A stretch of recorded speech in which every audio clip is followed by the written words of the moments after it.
Bueno, buenas tardes. Tenemos en esta ocasión un ejemplo de un ejercicio de cinemática del cuerpo rígido. Ok, el siguiente ejercicio nos presenta que una esfera homogénea de masa m con un radio r rueda sin deslizar por un plano inclinado con un ángulo θ.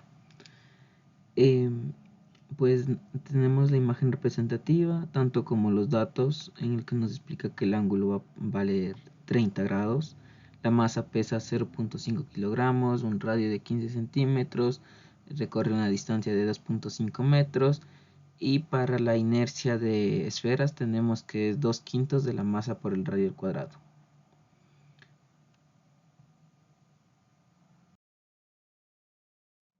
Los enunciados que nos permiten este ejercicio son dibujar las fuerzas que actúan sobre la esfera y expresarlas con las ecuaciones de la dinámica de rotación y traslación, calcular la aceleración del centro de masas, la aceleración angular con respecto al centro de masas y la fuerza de rozamiento.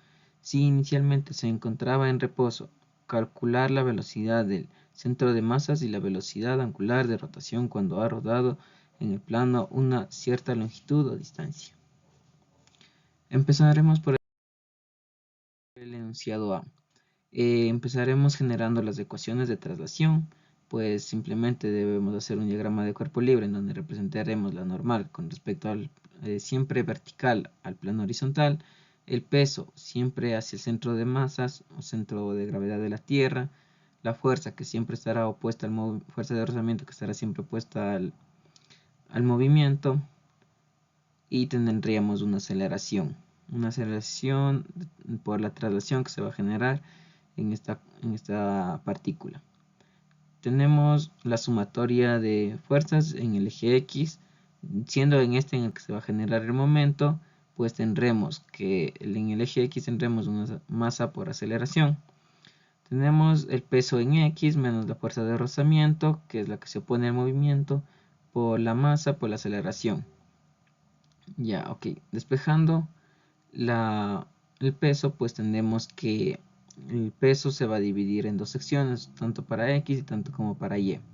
En este caso, para X viene siendo la masa de la esfera por la gravedad por el seno del ángulo. Esto es igual a la fuerza de rozamiento. Fuerza de rozamiento es igual a nu por normal, esto siendo igual a la masa por la aceleración. Para el eje Y tenemos la normal que estaría restada al peso que se opone. En este caso igual tendremos una variación en el peso, ya que se divide tanto en el eje X como en el eje Y, donde la normal se restará al peso Y, que el peso Y viene dado por la masa, por la gravedad, por el coseno del ángulo, esto siendo igual a 0. Esto debido a que en esta sección pues no se generará movimiento. Bueno, igualando esta ecuación tenemos que la normal sería igual al peso en Y, que sería masa por gravedad por coseno del ángulo. Para la rotación, estas son las ecuaciones de rotación en donde aparecerá la inercia, una aceleración tangencial a la esfera, todo esto teniendo en cuenta que pues consideraremos el centro de la esfera con el centro de masa. La sumatoria de momentos para este caso pues se aplica la fuerza de rozamiento por una distancia. Esta distancia viene siendo el radio de la esfera con respecto al centro de masa.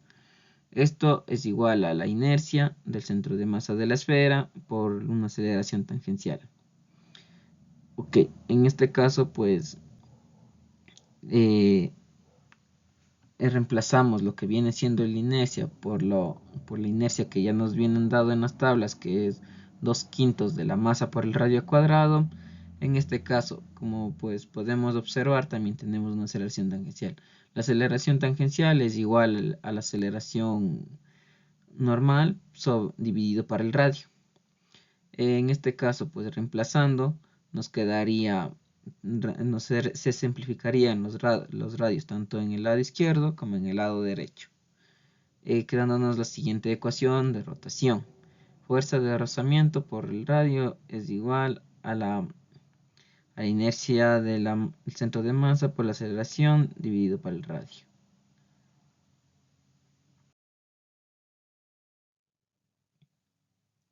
Ok, entonces en esta parte tenemos ya la siguiente, que pues vendría siendo calcular las aceleraciones del centro de masa, la aceleración angular con respecto al centro de masa y las fuerzas de rozamiento. Esto para el enunciado B, en el que pues tendremos a continuación que calcular la aceleración del centro de masa, o sea, la aceleración normal.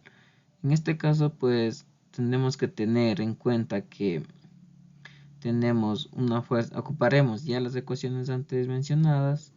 En este caso reemplazaremos dentro de la ecuación de la fuerza de rozamiento, reemplazaremos en la primera ecuación que habíamos sacado de la velocidad en X, pues de esta manera generándonos una masa por una gravedad, por un seno del ángulo, esto restado a la inercia, que es 2/5 de la masa, por la aceleración, esto siendo igual a la masa por la aceleración normal. Simplificando las masas, ya que tenemos tantos masas en el lado izquierdo como en el lado derecho de nuestra ecuación, en el lado izquierdo pues podremos sacar factor común y simplificar simplemente. Entonces, simplificando las masas, pues nos queda la siguiente ecuación, que es la gravedad por el seno del ángulo es igual a la aceleración normal más 2/5 de la aceleración normal. En este caso, pues sumaremos una aceleración más los 2/5 de la aceleración, generándonos un 1.4 por aceleración normal. Esto pasamos al otro lado para despejar la aceleración normal, generándonos una aceleración normal de 3.5 metros por segundo. Para calcular la aceleración angular, tenemos antes mencionado que la aceleración angular es la aceleración normal dividido por el radio, pues en este caso los 3.50 se divide para 0.15 metros, que se vendría siendo el radio, siendo una aceleración angular de 23.33 radianes sobre segundo al cuadrado. La fuerza de rozamiento. Reemplazamos en la ecuación anterior simplemente la aceleración normal, en la que la fuerza de rozamiento nos dará un valor resultante de 0.7 newtons. Para el enunciado C, donde nos indica si inicialmente se encontraba en reposo, calcular la velocidad del centro de masa y la velocidad angular de rotación cuando ha rodado por el plano una longitud L, pues tendremos que tener en consideración los trabajos de rozamiento que se generan, estos serán igual a cero. También implica aquí tanto las energías. Las energías nos dicen que las energías finales van a ser iguales a las energías iniciales. Teniendo esto en cuenta, pues apreciamos en el plano que con un triángulo se ha diferenciado, en lo que tendremos una altura, sería una variación. En el punto inferior sería igual a cero. Una longitud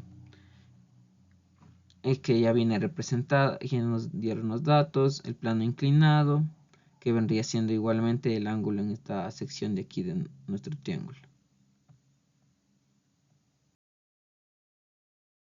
Para el siguiente tenemos que, como les había mencionado, que las ecuaciones de energía pues se utilizarán en esta ecuación. Tenemos la energía que en donde nos dice que un medio de la masa por la velocidad del centro de masa al cuadrado más un medio de la inercia del centro de masa por la velocidad angular al cuadrado serán igual a la masa por la gravedad por la inercia, por la altura, perdón, en donde la altura vendrá representada por la longitud, la distancia recorrida por el seno del ángulo, en donde pues reemplazando datos tenemos que un medio de la masa por la velocidad del centro de masa al cuadrado más un medio de la inercia del centro de masa por la velocidad angular al cuadrado será igual a la masa por la gravedad, por la longitud recorrida y por el seno del ángulo. En donde podemos representar que la velocidad angular será igual a la velocidad lineal dividido por el radio. En este caso, pues tenemos ya reemplazando los datos, tenemos que la velocidad angular se reemplazó por la velocidad lineal dividido por el radio y esto elevado al cuadrado. Bueno, pues simplificando aquí para la velocidad angular, la velocidad lineal, perdón, nos queda un resultado de 10 séptimos por la gravedad, por la longitud, por el seno del ángulo. Ingresando a estos valores, calculando estos valores, pues nos da un valor final de 4.17 metros sobre segundos. Para la velocidad angular, pues utilizamos la fórmula antes mencionada, en la cual ya simplemente dividiremos el valor anterior para el radio, que es 0.15, dándonos una velocidad angular de 27.98 rayanes sobre segundo.